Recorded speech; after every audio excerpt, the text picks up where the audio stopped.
Welcome to the October edition of the Lee Schools TV podcast. I'm Rob Spicker and your host for today's conversation. If you have a student that's in high school or about to be in high school, there are some words and acronyms you might be hearing from them or from their potential schools like IB, AP, Cambridge, ACE, Collegiate Academy, Career Academy. Well, what do these things mean and how do they apply to you and your student? Today we're going to find out. Our guest is Natalie Elschlager. She's the coordinator that supervises these advanced programs as we might look at them. So thank you for joining us, Natalie. Can you describe what they are? We're trying to get kids ready for college and career, essentially, with all these different programs, right? That's correct. So Students have the opportunity to take college-level courses or career-style courses in high school. So I want to start with Cambridge because that's available most widely to all of our students. What is the Cambridge, otherwise known sometimes as ACE, Cambridge ACE, so it encompasses both of those words. What does that mean? All 15 of our high schools are Cambridge centers, and 11 of those 15 high schools have diploma paths. ACE actually stands for Advanced International Certificate of Education. And this is a program that originated in the UK. It is offered now in over 160 countries and over 1,000 schools worldwide. So this is an international program.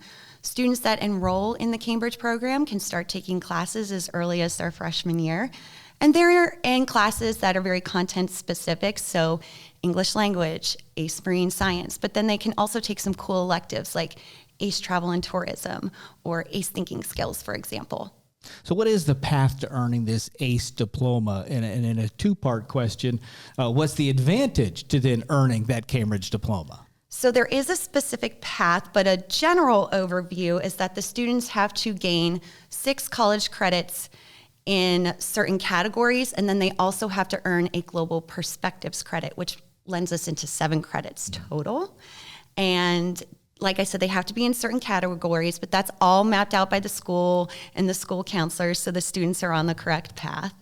And then they can, like I said, they can start as early as their freshman year, and this can be done in 3 years. So very technically, by the end of their junior year, students can have earned their ACE diploma. And that ACE diploma comes with certain advantages. That's correct. I would say the biggest advantage of the ACE diploma is that the state of Florida recognizes this, and they give the students a 100% Bright Future scholarship. This is regardless of their ACT or SAT score. Now, they do need to have their 100 community service or work hours, but still it's 100% Bright Future scholarship to any college in the state of Florida. And you touched on this. It's a 3-year program, so it does create some flexibility in a student's schedule over their 4 years of high school. I would agree, particularly if the students receive their ACE diploma by the end of their junior year. That sort of opens up their senior year to whatever possibilities they want for their senior year. So for example, maybe they want to take more ACE classes and keep tacking on those college credits. Maybe they want to go the dual enrollment path and start working with FGCU or FSW, right?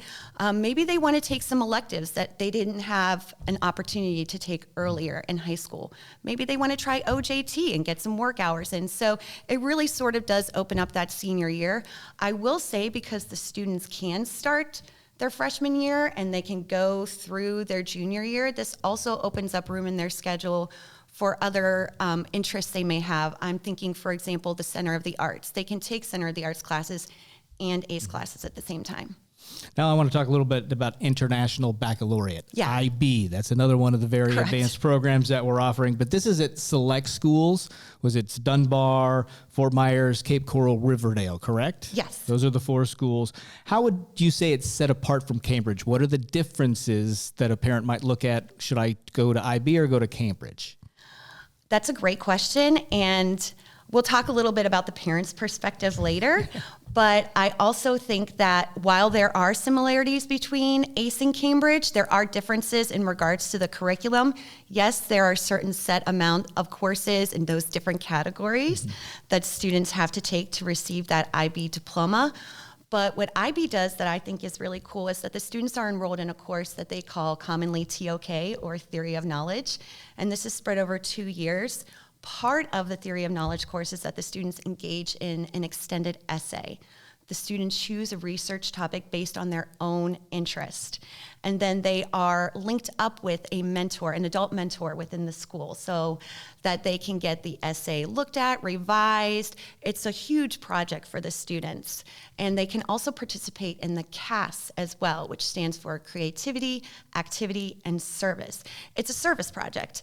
And so the students can engage in, again, it's very student-centered, any service activity of their choice and complete a portfolio as well. There's a difference in the way you earn the IB diploma at the end as well, correct, compared to Cambridge? I would say the biggest difference is basically the time frame. So with Cambridge, you can start your Cambridge courses as early as your freshman year. With IB, you're taking pre-IB classes, and then you're taking your IB courses mainly your junior and senior year. But the end game is the same. ACE diploma, IB diploma, this is important to say. Either one of those options, just like the ACE diploma, the IB diploma also guarantees the student 100% bright futures.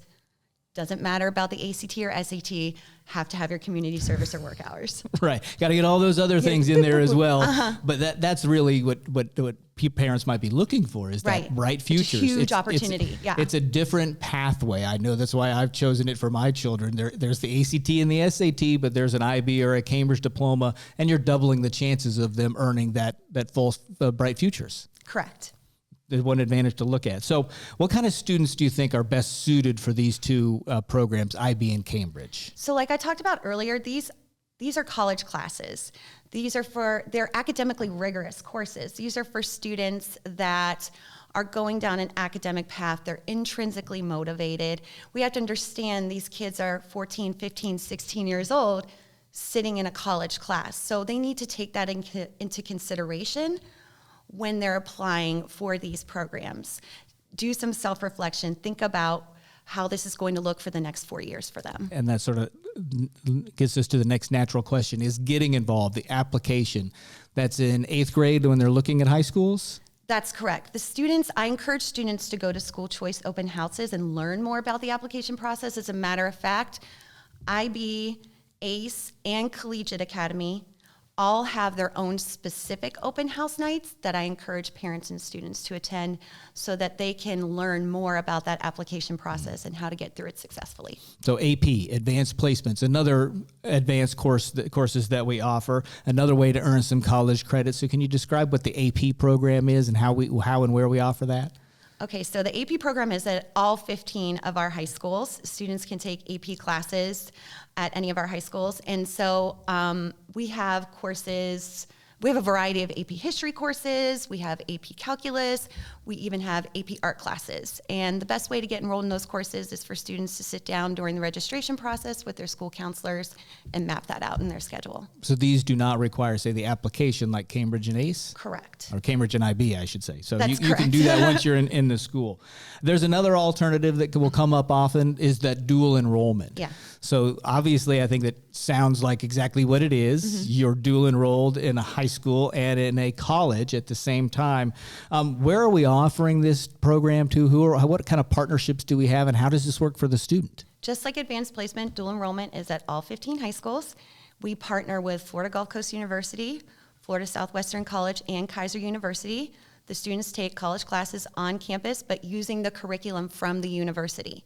And so they can receive college credits and high school credits in those courses. So if you're debating dual enrollment or Cambridge or IB, is there a factor in there you think makes the difference? I really think it's student dependent. I think you're bringing up a really good point, is that there are so many opportunities for our students here in Lee County. And so they really just need to attend the open houses, learn as much information as they can, and then think about the path that works best for them and the type of student that they are. What type of learner are they? Where will they be most successful? Because either way, they're going to get college credit, right? Right. And are they ready to go to college? Right, exactly. And be on a college campus. There you go. That's exactly. an important thing there to consider there. There is the Collegiate Academy. Mm-hmm. So another kind of opportunity, but this is more specified, just a couple of schools, Gateway and Bonita Springs. What is Collegiate Academy? Collegiate Academy is also, they are the premier academies at Gateway and Bonita Springs High School. There is an application process for those academies as well. Those students can also take ACE classes, right? Because those are Cambridge schools. But then by their junior year, they are full-time Florida Gulf Coast University students. They attend classes on campus. They are working with Florida Gulf Coast University professors. They are fully engaged full-time college students. They can earn up to 60 credits, which is earning your AA degree, right? Yep. Something really cool that Florida Gulf Coast University does for these students, GPA pending, is that when those students complete the Collegiate Academy, they get direct admission to Florida Gulf Coast University. If the student wants to attend a different Florida university, for example, those credits transfer credit for credit. So any other Florida university will honor those FGCU credits. And I've been to some of those presentations. They're also offering great scholarship opportunities. You for are those correct. students Thousands that finish of dollars, yeah. The Collegiate Academy, yeah. You are correct. So college could almost be free through the Collegiate Academy if a student chooses to go that way. So before I ask you which route a student might want to take and how they think about it, let's think about it from a parent perspective. And how should parents be looking at these programs and engaging their kids on which way, if this is what they're leaning towards, which way they should send them? I know I maybe sound like a broken record because I keep saying, go to the school choice open houses, but really that's where you're going to get your information from and those specific nights, right? And I say come with a list of questions, bring your notepad, because you're going to get that face-to-face time, and that's your one opportunity to do it, to ask those questions that you have that you might not be able to get from a website, or you might not be able to hear maybe directly from this podcast, but you could hear it from the IB coordinator or from the Collegiate Academy coordinator, and you could get your questions answered. And you can also sort of, you're in the school, right? And so you're understanding what the school environment is like, what your student's going to be engaging in, and the type of atmosphere that they're going to be learning in. And for the students, you touched on this, it's really about what works for you. Where do you fit in? How should they kind of self-reflect as they're eighth graders? Like, what am I going to do for the next 4 years? There's a lot on the line, but they need to think about it. It's really interesting because I taught ninth grade forever. And it is a huge transition between eighth grade and ninth grade. I recognize that. But also in the same breath, ninth grade is not too early to think about your future and what you want that to look like. And so I think it's important for students to go in with an open mind and attend as many of the choice open houses in their zone that they can, not just the one or two that maybe their friends are going to, or you know what I'm saying? Yeah, find the program that's for you. Correct. Go take advantage of it. You might hear something that you did not think that you were going to hear, and it could really open up your eyes to something new and awesome for you in the future. There's another alternative, and that's our career academies, where students are really prepared if they want to go right into the workforce, or they take skills that they can then take with them to college. Can you go over generally what kind of career academies we're offering? So in Lee County, between middle and high school, we have over 90 career academies. Just a few to touch on that pop into my brain real quick are, we have an aerospace academy, we have construction, we have an education academy, we have a firefighter academy, automotive academy. I mean, the list runs the gamut. So there are plenty to explore and discover in this county in terms of careers that students are interested in. And there's opportunities for some of these students to really jump into a career if college isn't on their radar, and have a solid, financial first year employment. They can be successful. Yeah, absolutely. One of our newest academies is a marine academy, and the students work on boats, which I think is perfect for Florida, right? Yep. I mentioned earlier that we have an education academy, and the students through our local foundation program, they can receive a Grow Your Own scholarship. And what's really cool about that is that once they finish their education program, they can come back and teach in Lee County. Yes. I've seen this happen. I've seen former students come back with that scholarship after they've been through school, and they're at the new teacher orientation, and it's really awesome. Is the open house, again, the best way for a family to learn about career academies? Yes, and also they have a website. It's ourleeschools.net, but it's /CTE. Head there, find out all about them. Yes, sir. So many opportunities that we're offering our students. We just need them to be aware and take advantage of it. I agree, and I think you hit the nail on the head, because that really is the thing, is that they have so many unique opportunities at all of the high schools. So just go to the open houses, as I keep saying. Take that time to learn. Yes. And take advantage of what you can.